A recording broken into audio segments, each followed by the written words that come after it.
We have made it to Sequoia National Park. Time for our obligatory selfie at the National Park entrance sign.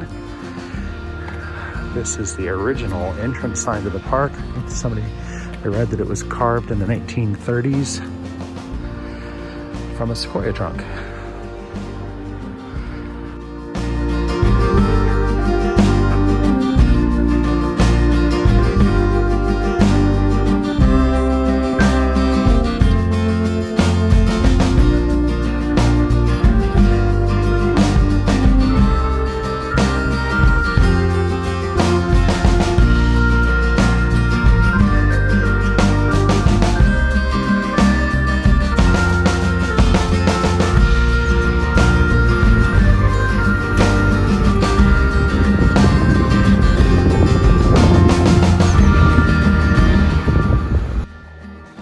So we are on the General's Highway. We started at 1,400 feet. We're now up to 4,300 feet.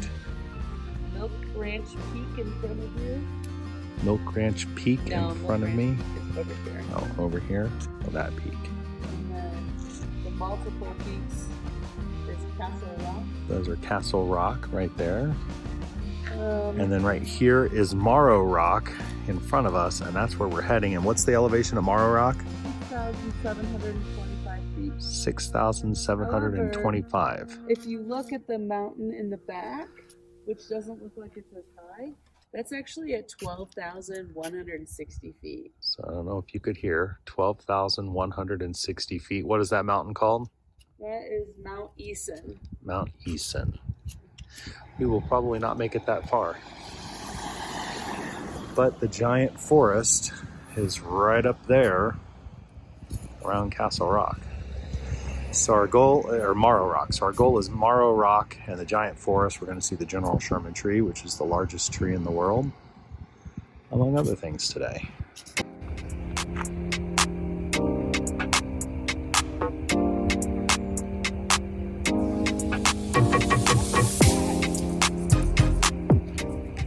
So we are on the trail for Moro Rock. We drove up to it. The temperature on our drive dropped 15 degrees, despite the fact that it's morning and it should be getting warmer. But as I mentioned earlier, we went from about 1,400 feet elevation to now over 6,000, which is why I'm a little out of breath.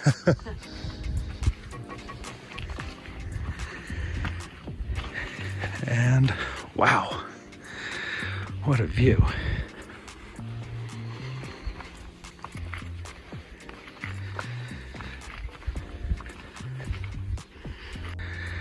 There you can see part of the road that we drove up to get here. I would have counted the switchbacks, but there were way too many.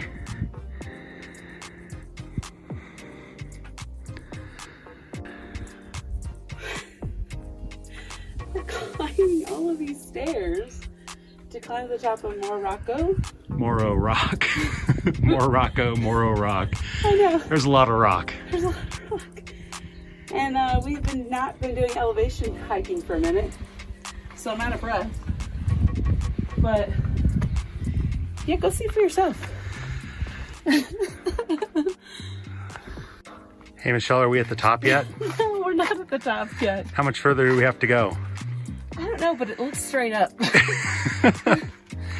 And by the way, this very short, I won't even call it a hike, this climb up the stairs, definitely not something for those who are afraid of heights. And I am. There are railings everywhere. There's really no danger at all of falling off the edge. I mean, you could be stupid. I mean, I guess if you climbed up on that railing. But if you've got a height issue, well, this is probably not for you. I mean, as long as you don't look down. But look at the vastness. Here's what's incredible, is the scale here is just really messed up because these mountains are huge. I mean, we're at 6,000 feet. The cars are tiny down there. And this is the giant's forest behind us. The largest trees in the world.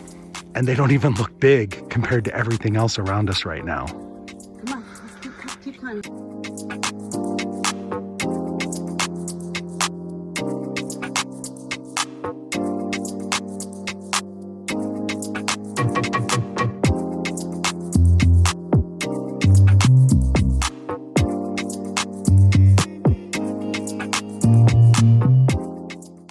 it to the top. We survived. But man, is this a climb. It's a climb, but I think only because it was first thing in the morning and we had an hour of sitting in the car. Whenever you have a long drive in the morning, it always makes the first like steps bad. And when the first steps are literally steps, it makes it just tough. And then 6,000 feet of elevation. Yeah, that had to have been at least 100 steps up here. Probably more than that. And you know, we haven't been hiking in elevation. We have not, but holy cow, look at this The view there is good, but keep going. I'll flip the camera around in a minute and we'll show that. This is beautiful. This is kind of one of those days where we're just driving the road, we're pulling off and, you know, doing what bunch of little short hikes. And sometimes you got to do that. Yeah. The funny thing is, this is absolutely not what we expected. We expected big trees, and they're right behind us, and you will definitely get to see some big trees, but we did not expect this vast landscape. Yeah, we were thinking more Redwoods National Park, not Yosemite Valley. And this is very reminiscent of Yosemite Valley and even Zion to a certain extent. Of course, this is much more green and lush than Zion, but well, wow. And it's unexpected. And that's always what's cool about touring the national parks, is there's always something totally unexpected.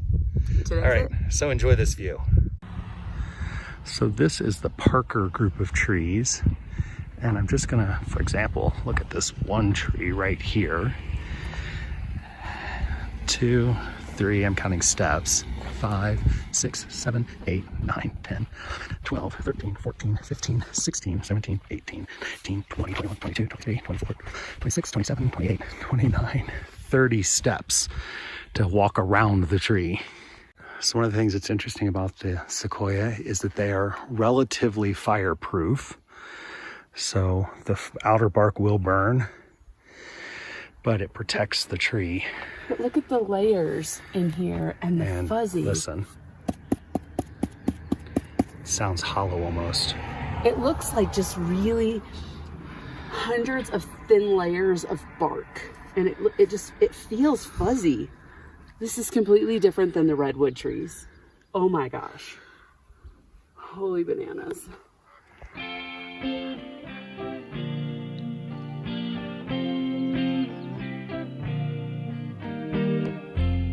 Sorry about tall video. I know it's a no-no, but it was necessary. Where's Michelle? Come out, Michelle.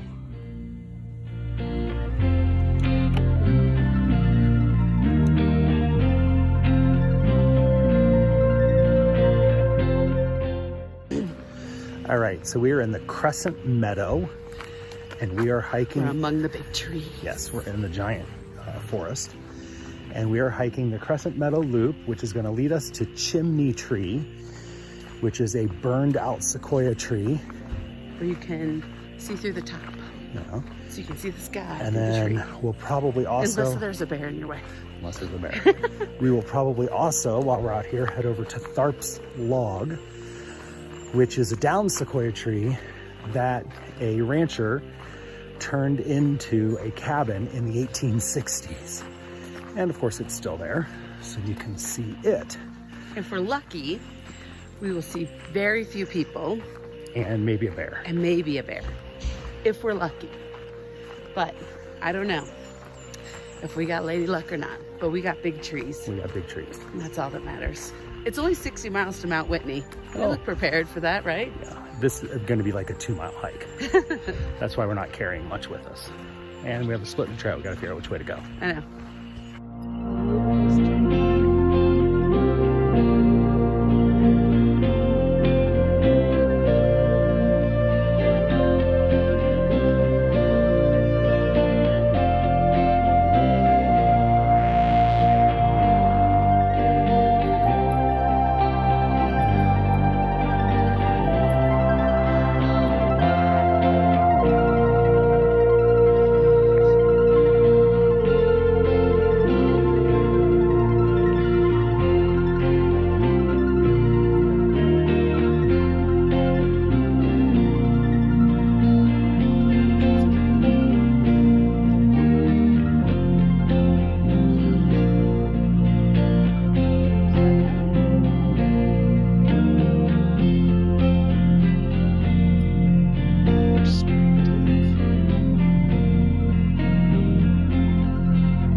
All right, we have made it to Chimney Tree. So you can see the fire burned the center of the tree out. We said how earlier these are relatively immune to fire, which is true, but every now and then they're not. Okay. So,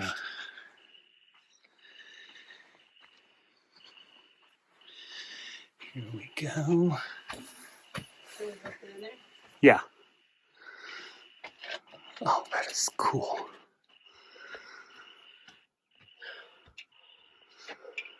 There's the sky.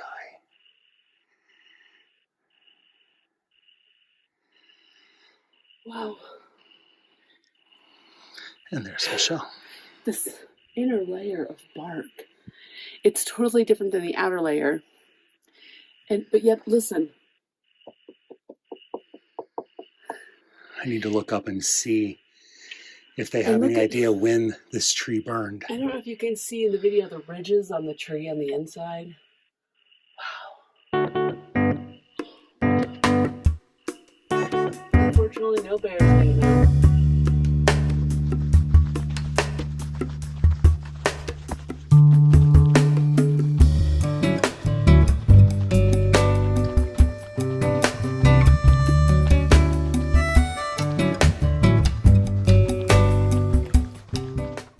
So now we are coming up on Thorpes Log.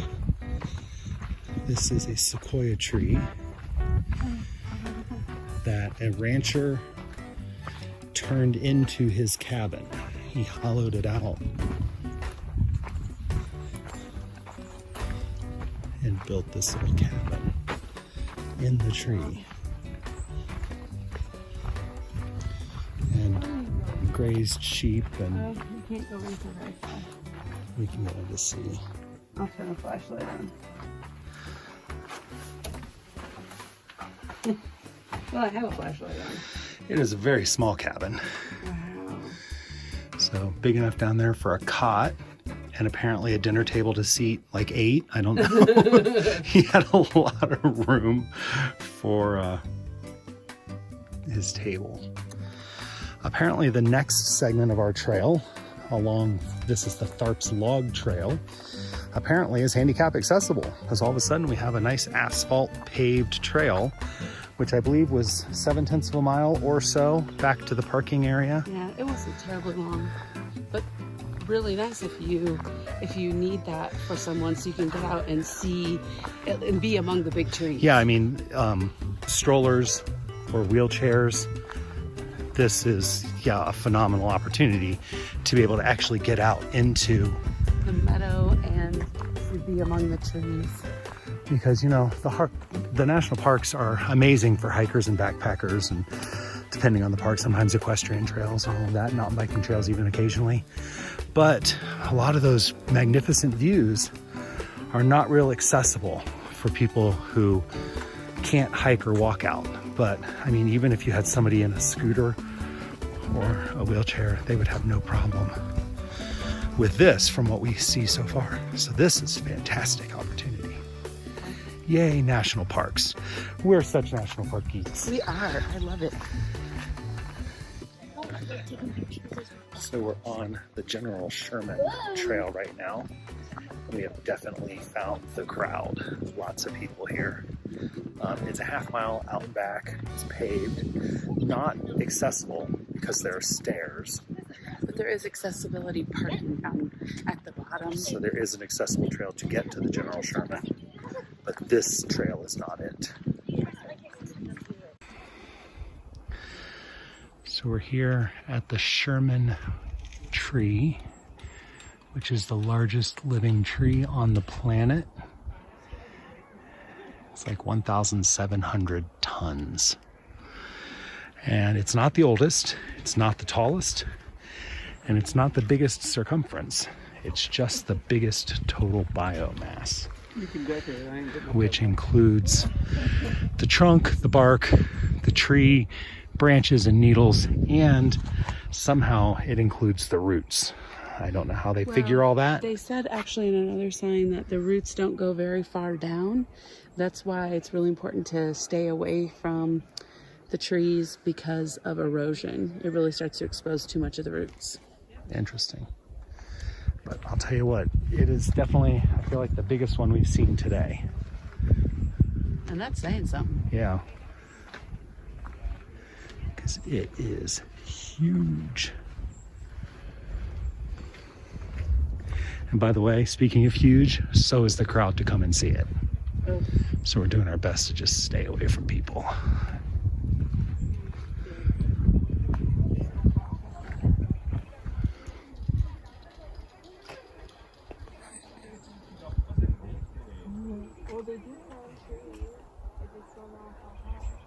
So we were just talking to a ranger here who gave us some information.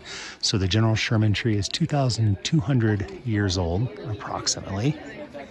Here next to the general Sherman is a baby sequoia, and it's probably at least 30 feet tall. And as they grow, the trees actually flatten out and get a different shape. What's interesting about it is that the needles actually aren't needles at all. They're actual leaves, and they're segmented, as you can see here. And then these giant trees create pine cones that are about the size of a golf ball.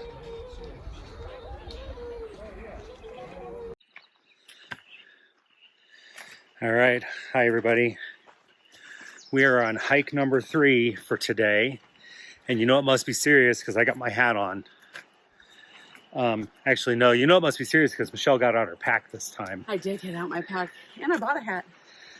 She's quite cute. So I decided not to put my pack on. The hike we're doing is 3.4 miles round trip. It's called the Little Baldy Trail. 360-degree views. 700 feet of elevation change in a 1.7 mile out. And then we're already 700 feet back down on a 1.7 mile back.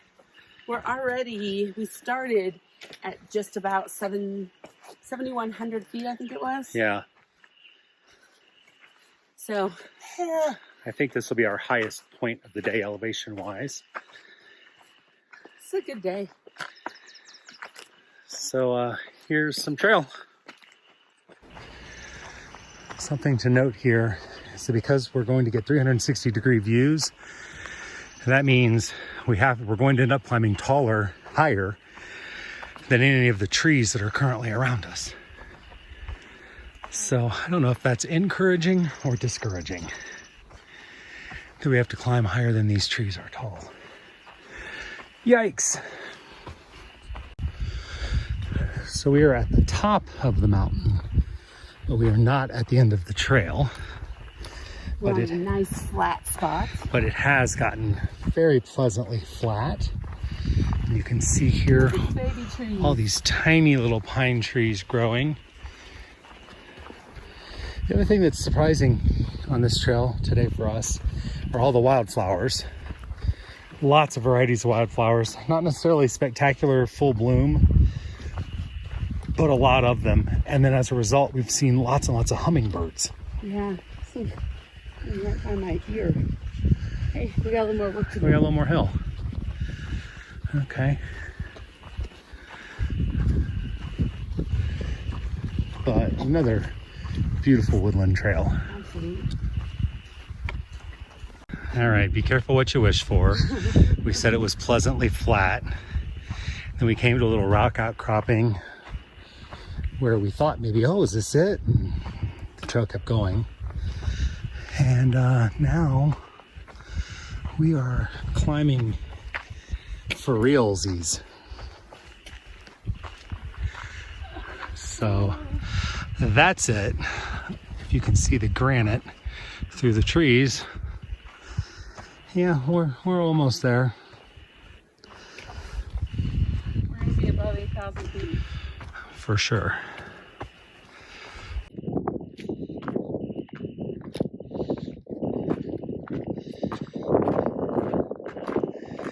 So we made it to the top. This is definitely a Little Baldy. Again, warning, not for the faint of heart. You may want to look away from your screen for a moment if you have an issue with heights. All right, I have the wide angle on. It's time to play our favorite game. Can you find Michelle? She's right down there at the edge of the world for all the green. Here, I'll get a little closer and see if you can find her.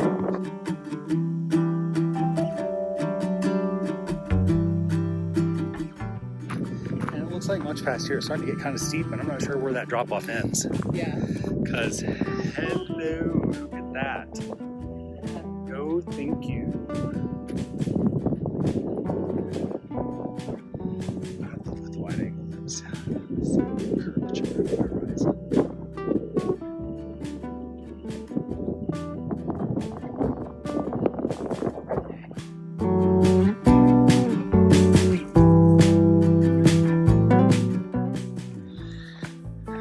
We are coming down the final set of switchbacks here on the Little Baldy Trail.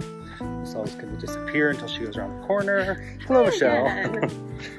So, trail rating. How many stars? Man, stars? Well, this is just a tough one. It's so tough, but I would put it up there like as a 10. And yeah, but it's for different reasons than other 10s. Like, we don't just give away a 10, but I mean, it seems like we're giving away a lot of 10s. I said, well, apparently we just know how to pick trails really well. This is true. I would put this probably almost at a 10 also. The views are top notch. You really can't beat the view. Not just the summit, but the views along the way. The landscape changes. Like, you can see all this fern around us, but we were in this beautiful meadow. We were around trees that we don't see very often. The trail is very easy to follow. There's absolutely no chance of getting lost.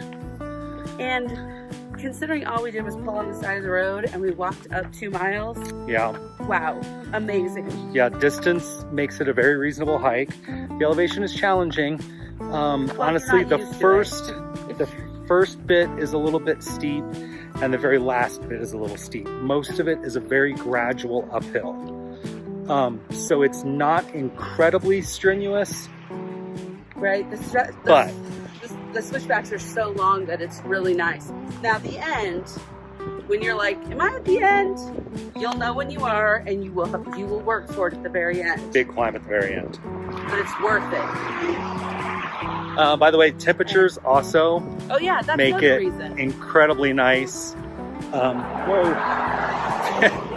Very moderate temperatures here in the park, so that helps, even in the late afternoon. If I would have seen a bear, I would have given it an 11. And here's where we are. Like, this is where you're parking, right on the side of the road. You can see the Little Baldy Saddle sign right there.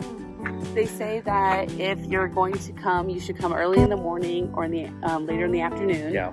We got here 2:30, so mid-afternoon, and we took the last parking spot, but somebody was coming out and leaving, so but we had only one other person up there at the top, and since we've come back down, we've only seen 2 hiking parties, so yeah, not a lot of people here right now.